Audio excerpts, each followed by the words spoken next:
Bonjour à toutes et à tous, bienvenue aux Herbiers en Vendée pour la troisième et dernière étape de cette saison 2020 des Grands Prix de la Fédération Française de Triathlon.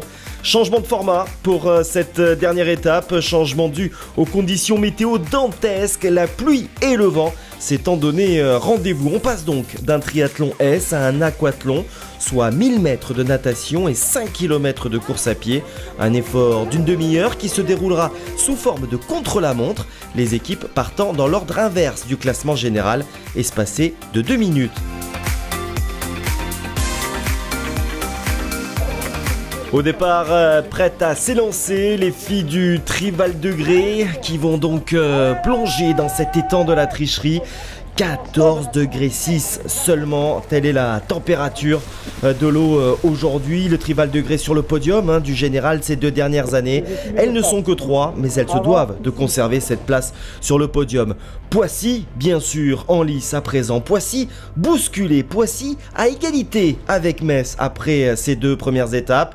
Poissy en quête d'un 10e titre consécutif et qui va pouvoir compter sur son armada au grand complet, Cassandre Beaugrand, Léonie Perriot ou encore Sandra Daudet. Enfin, c'est au tour des Messines de s'élancer, les Messines dauphines de Poissy la saison passée, mais également en 2017.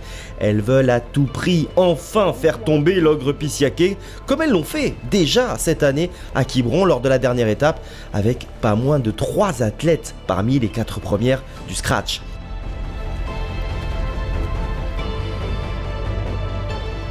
Val de Grès établit le temps de référence avec 14 minutes et 21 secondes, temps de référence de la natation. Léa Marchal, Michel Flippo, Mathilde Gauthier, notamment Mathilde encore 2e à Quiberon et à Châteauroux cette année. Poissy arrive dans le sillage de Cassandre Beaugrand, Cassandre qui semble facile pour son unique Grand Prix de la saison sous les couleurs pissiacaises. Cassandre Beaugrand en compagnie de Nathalie Van Coverden, de Léonie Perriot, mais elles sont encore les 5 ensemble au moment de la transition. C'est Metz bien sûr qui referme cette natation féminine, mais Pauline Landron, Apolline Foltz et Léa Coninx referment cette natation avec un temps de 15 minutes 8 secondes, soit un retard de 51 secondes déjà sur Poissy. Elles ne sont alors que 5e derrière des clubs comme Ici Triathlon ou les Tritons Meldois.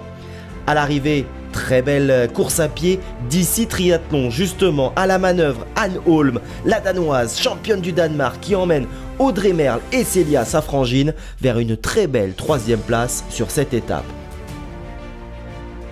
Dans la foulée, ou presque, c'est un quintet Pissiaquet qui arrive main dans la main, elles sont toutes là. Cassandre Beaugrand, Nathalie Van Coverden, Léonie Perriot, Sandra Daudet et Christelle Congy explosent le chrono avec 1 minute 13 d'avance sur Issy-les-Moulineaux.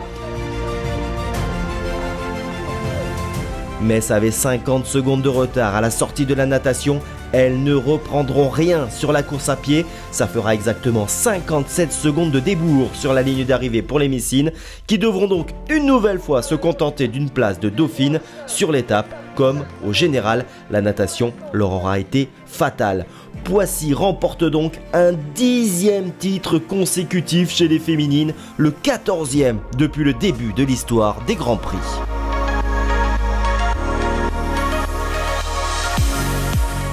Place aux garçons à présent qui ont des conditions météorologiques similaires à celles qu'ont connues les filles un petit peu plus tôt dans l'après-midi. Avec une équipe qui peut faire figure d'épouvantail, je veux parler de Valence. Valence avec ses Norvégiens, Vetle Thorn, Gustav Iden et surtout Christian Blumenfeld, le vainqueur de la dernière grande finale de Lausanne. C'était en 2019, première grande victoire pour le buffle norvégien. Le duel pour la victoire finale, il met aux prises une nouvelle fois Poissy à une autre équipe. C'était Saint-Jean-de-Mont ces 3 dernières années. Cette année, ce sera Liévin. Poissy, qui, on le rappelle, est en quête d'un 9e titre avec une équipe 100% française. Là aussi, il faut le rappeler. Enfin, c'est Liévin en tant que co-leader qui ferme la marche. Liévin avec une équipe All-Star internationale. Javier Gomez, le quintuple champion du monde et vice-champion olympique de Londres. Sans oublier Alois Knabel, l'Autrichien, 12e de la dernière Coupe du Monde de Carlo Vivari. David Castro, l'Espagnol, ou Andrea Savillsberg, le Suisse. Sortie du Valence Triathlon qui établit le temps de référence. Matthew McIlroy, Vetley Thorn et Christian Blumenfeld. C'est au tour de Poissy de sortir de l'eau. Poissy qui sort avec 28 secondes d'avance sur Valence. Dorian Coninx est accompagné d'Aurélien Raphaël et d'Antoine Duval, deux gros nageurs, on le sait. Mais Tom Richard et Jérémy Quindos sont là également pour prendre le relais ensuite. Enfin, Liévin, qui a déjà perdu Raoul Chaud sur ce 1000 mètres, sort à 8 petites secondes avec Javier Gomez, Alois Knabel et Andreas Havelsberg. Le match reste passionnant. À l'arrivée, Valence établit le temps de référence avec ses Norvégiens et son Américain. Quatrième de l'étape, Saint-Jean-de-Mont, sous la houlette de son capitaine Léo Bergère, sacré il y a 2 ans, reste sur le podium du général pour la 4e année consécutive.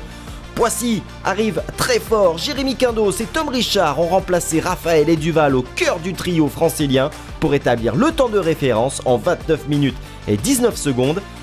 Le suspense est à son paroxysme et l'on attend fébrilement les athlètes de Liévin, Javier Gomez, Alois Knabel.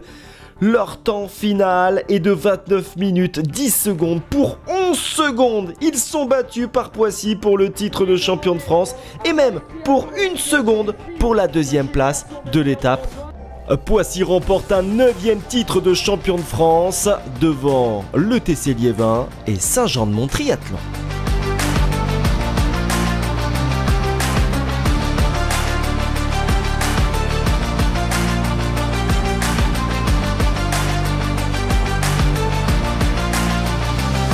Rendez-vous est donné en 2021 pour une nouvelle saison des Grands Prix de la Fédération Française de Triathlon. D'ici là, bon triathlon à toutes et à tous. Bye bye.